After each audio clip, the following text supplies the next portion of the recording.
네, 오늘은 욥기 22장 말씀 엘리바스의 세 번째 가르침, 말이라고도 하고 또 토론, 논쟁이라고도 하고 변론이라고도 하는데 저는 가르침이라고 그렇게 하고 싶습니다. 꼭 설교 한 편 같은 느낌이 듭니다. 오늘 특히 엘리바스의 이런 발언들은 굉장히 정금 같은 그 말, 엘리바스라는 이름 그 자체가 가지고 있는 뜻처럼 정금같이 아주 소중한 그런 말씀들을 우리에게 주고 있습니다. 그럼에도 불구하고 그런 모든 신학적이고 또 교리적이고 뭔가 우리에게 깨우쳐 줄 만한 인생의 토대가 될 만한 기초적이고 아주 소중한 가르침임에도 불구하고 욥과 같은 특별한 상황에 그걸 설명을 해줄 수가 없다라는 거. 그러니까 아무리 훌륭한 설교나 가르침이나 지식이나 다 따져봐도 한계가 있다라는 것을 또 보여줌으로써 그야말로 완벽하게 어떻게 보면 이 말씀들이 우리에게 주어지고 있다라는 걸 알 수가 있습니다. 자, 7번째 욥의 대답을 듣고 이제 세 번째 주기로 들어가는 겁니다.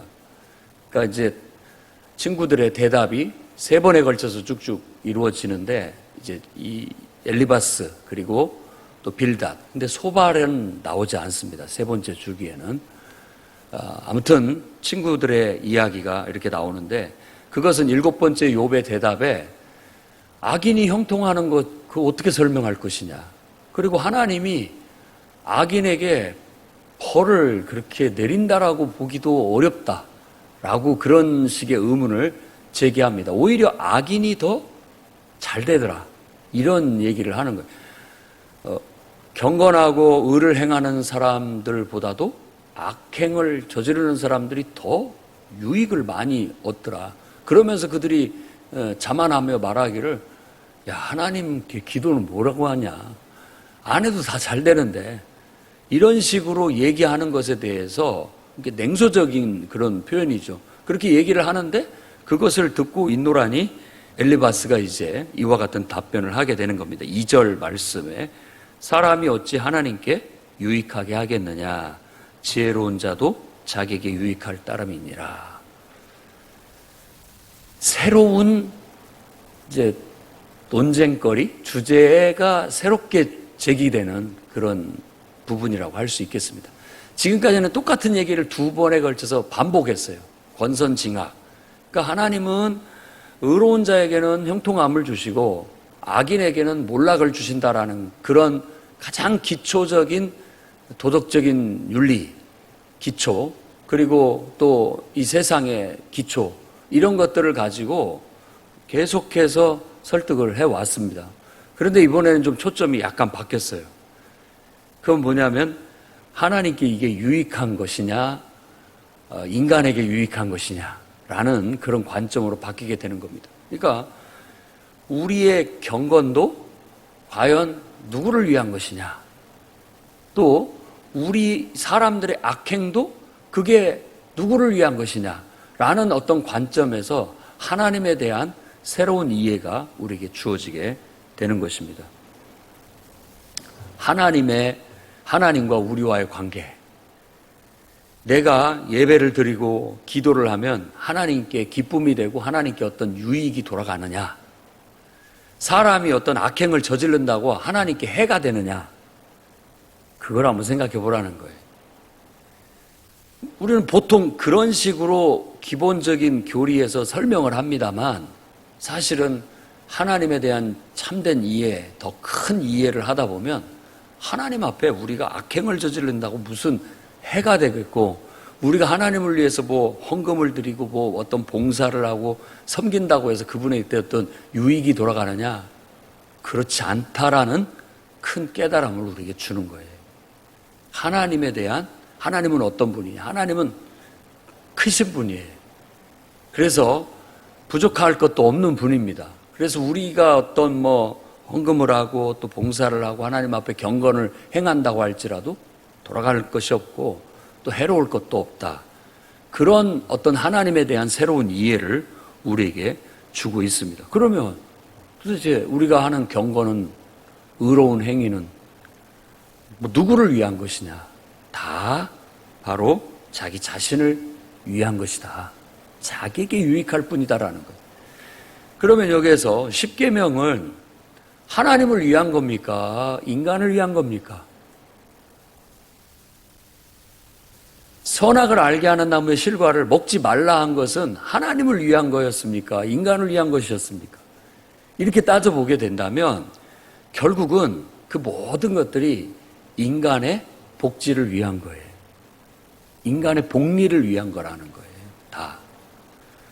그러니까 우리가 제시하고 있고 성경에 제시하고 있고 하나님께서 우리에게 제시하고 있는 건 인간으로서의 가장 온전함과 행복하고 복된 삶을 더불어서 살아가게 하기 위한 어떤 기초들, 윤리들, 도덕들, 규범들이라고 할 수 있는 것들입니다. 그게 다 나를 위한 것이지 우리 인간을 위한 것이지 사실은 하나님께 어떤 유익이 되는 건 아니다라는 겁니다.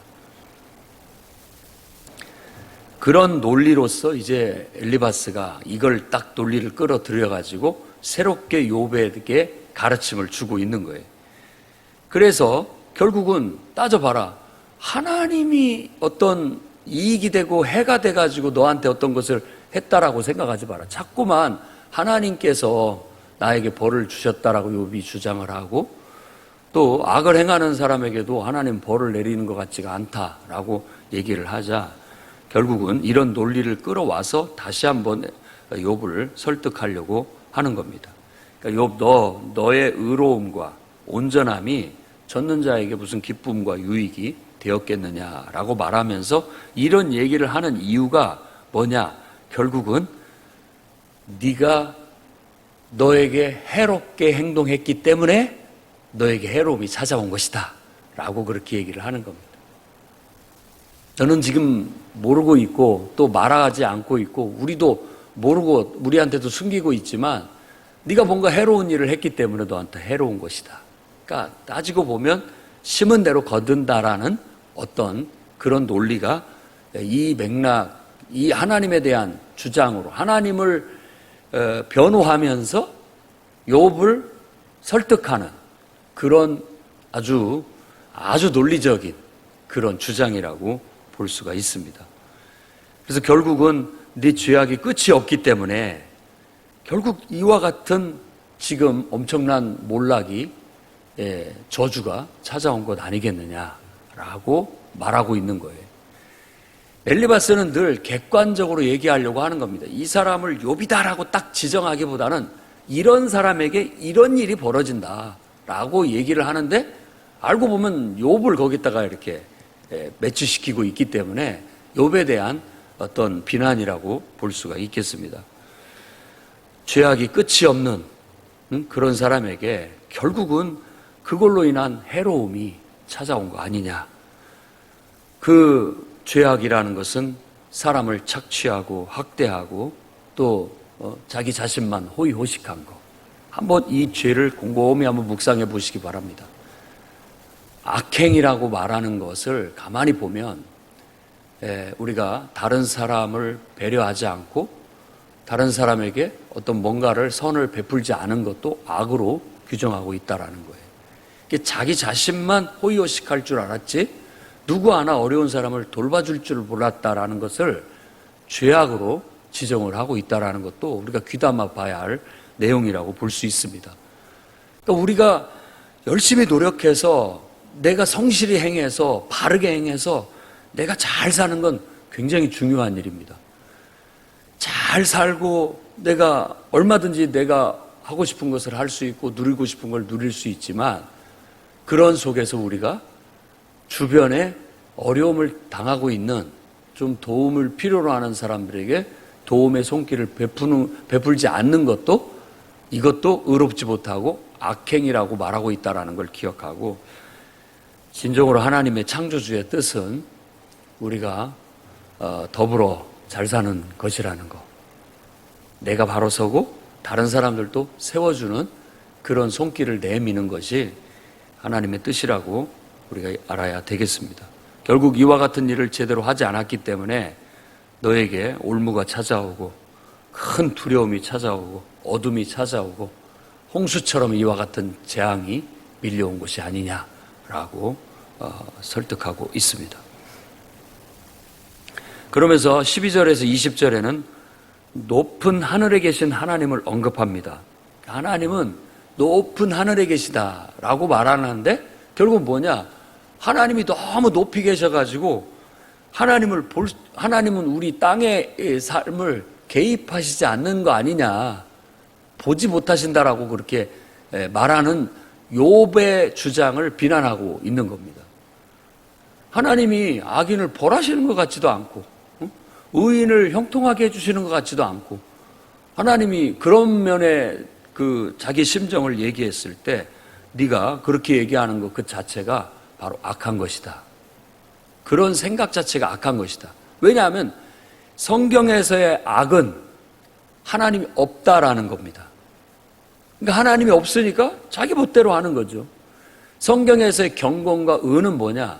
하나님을 경외하는 거예요. 하나님의 존재를 인정하고 그분의 그분을 두려워하고 공경하면서 그분의 뜻을 쫓아가는 것이 의고 바로 경건이라고 말하고 있는 겁니다. 근데 네가 하나님이 저 높은데 멀리 있다고 해서 그분이 우리를 보지도 못하고 계시다라고 말하는 건 옛날부터 악한 자가 바로 그런 사람이었는데 네가 그 길을 쫓아가려고 하느냐라고 지적하고 있습니다. 결국은 그런 교만한 자, 자만한 자는 불에 타 소멸하고 말 것이다 라고 말합니다. 21절에 30절에 욥을 가르칩니다. 너는 하나님과 화목하고 평안하라. 그러면 복이 되게 이 말이라. 이런 말씀이 그저 아주 훌륭한 설교 한 편 같아요. 하나님과 화목하고 하나님과 평화하는 사람에게 복이 있다. 하나님의 입에서 교훈을 찾고 하나님의 말씀을 내 마음에 새겨라. 네 마음에 두어라. 결국은 네가 전능자를 찾고 그분께 돌아가게 되면 하나님이 너를 세워주실 것이다. 회복시켜 주실 것이다. 그러면 당연히 불의는 멀어지게 될 것이다.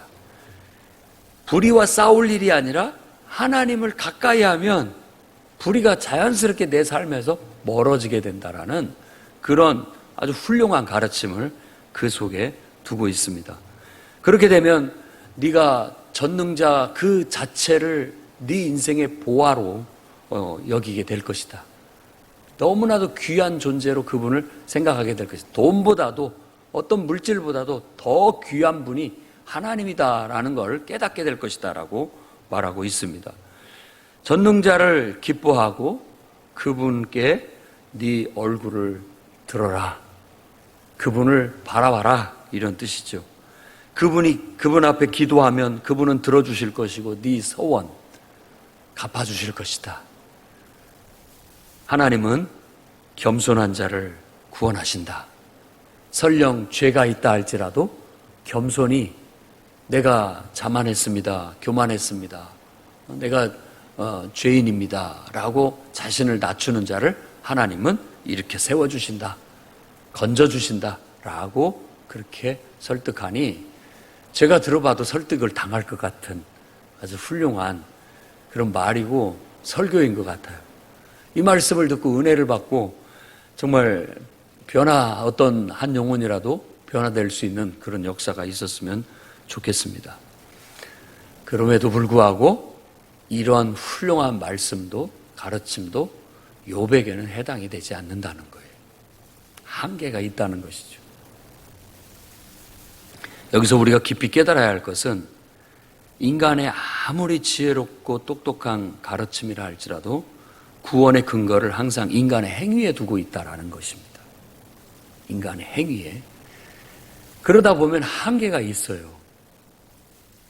기도를 해라, 예배를 드려라, 뭘 잘해라, 이렇게 해라, 저렇게 해라.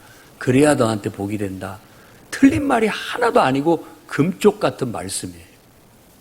그러나 우리가 본질적으로 따지고 보면 성경의 가르침은 구원은 하나님께 있다라는 겁니다. 우리가 따질 일이 아니에요. 구원은 하나님께 있는 거예요. 하나님께 달려 있는 거예요. 그러니까 우리가 어느 정도는 설명이 가능하고 어느 정도는 이해가 가능하고 어느 정도는 교훈을 펼칠 수 있고 가르침을 펼칠 수 있지만 그 어느 선을 넘어서면 그건 하나님 몫이지 우리 몫이 아닙니다. 우리가 할 일이 아닌 거예요. 우리에게 달린 일이 아니에요. 그런 어떤 한계는 아무리 우리가 교리가 훌륭하고 또 성경의 신학이 훌륭하고 하다 할지라도 그런 부분까지는 다 담아낼 수도 없고 설명해 줄 수도 없다라는 인간 지식의 한계를 보여주고 있다고 볼 수 있겠습니다. 그러니 오늘 여러분의 경건이 하나님을 위한 것이냐, 하나님께 유익한 것이냐, 나에게 유익한 것이냐, 답은 사실 우리한테 유익한 것이 맞습니다. 그러나 항상 생각해 보시기를 바랍니다. 하나님과 그러면 우리하고 뭔 상관이냐? 하나님을 사랑하고 하나님을 위하는 것이 곧 나를 위한 것이라는 뗄 수 없는 관계를 이해해야만 됩니다. 이걸 딱 분리해낼 수가 없어요. 그러니까 이 엘리바스의 논리도 따지고 보면 그런 면에 한계를 가지고 있는 거예요. 이 손이 손을 위한 것이냐, 이 몸을 위한 것이냐라고 했을 때 사실은 뗄래야 뗄 수가 없는 거예요. 손의 유익이 이 몸의 유익인 것이고 몸의 유익이고 손의 유익인 것인 것처럼 하나님께 유익된 것과 또 나에게 유익된 것을 굳이 따지자면 사실 나를 위한 것이지만 그것이 곧 하나님을 위한 것이라는 그 관계성을 우리가 제외할 수는 없습니다. 그러나 하나님의 절대 주권 앞에 그분 앞에 우리가 어떤 해를 끼칠 수 있거나 유익을 끼칠 수 있는 그런 존재는 못 된다. 미미한 존재일 뿐이다라는 것은 분명하지만 하나님이 우리를 사랑하시고 또 우리가 하나님을 사랑하는 그 사랑의 관계 속에서 곧 우리가 늘 이해하기를 하나님을 위하는 것이 곧 나를 위한 것이다 라는 논리는 가져야 됩니다. 그리고 이제 곧 하나님을 위한 것이 곧 나를 위한 것이다라는 논리는 맞지만 나를 위한 것이 곧 하나님을 위한 것이다라는 건 다 받지는 않다라는 거, 한계가 있다라는 걸 인식하고 오늘도 여러분이 엘리바스의 말처럼 하나님과 화목하고 평안해서 그분 안에서 가장 행복하고 복된 그런 삶을 살아가시기 바랍니다. 내가 하나님을 위하면 하나님은 더 크고 더 귀하고 좋은 것으로 얼마든지 우리에게 부어주시는 분이니 그분께 기도하며 여러분이 그분을 기쁘게 하는 마음으로 여러분 자신을 위한 삶을 살아가시기를 주의 이름으로 축원합니다.